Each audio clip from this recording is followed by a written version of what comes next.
Facebook YouTube দুই জায়গায় চোখের সামনে শুধু আসছিল এই পটেটো রোল সমোসা, তাই আজকে ফার্স্ট টাইম বানিয়েই ফেললাম। তো কিভাবে বানালাম চলো রেসিপিটা শেয়ার করি। ফার্স্টে ময়দা দিয়ে একটা ডো বানিয়ে নিতে হবে। তো এই তো ডোটা আমি লবণ, তেল এবং কিছু পানি দিয়ে একটা সফট ডো বানিয়েছি। ডোটা অনেক সফট হতে হবে।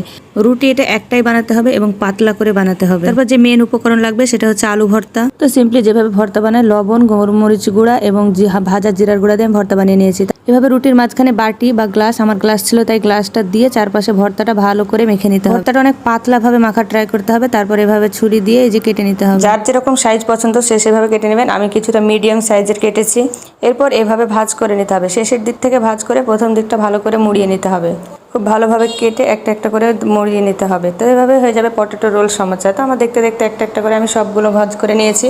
এভাবে একটা ফ্রাই প্যানে তেল গরম করে সেখানে ডুবো ডুবো তেলে ভাজতে হয়, কিন্তু আমার ফ্রাই প্যানটা অনেক বড় তাই আমি সেখানে ডুবো ডুবো তেল দেওয়ার মতো হয়নি। তাই দেখতেই পাচ্ছেন অল্প তেলে ভাজাতে আলুগুলো বের হয়ে কেমন হয়ে গেছে। তবে দেখতে যেমনই হোক খেতে কিন্তু অনেক ইয়াম্মি হয়েছে।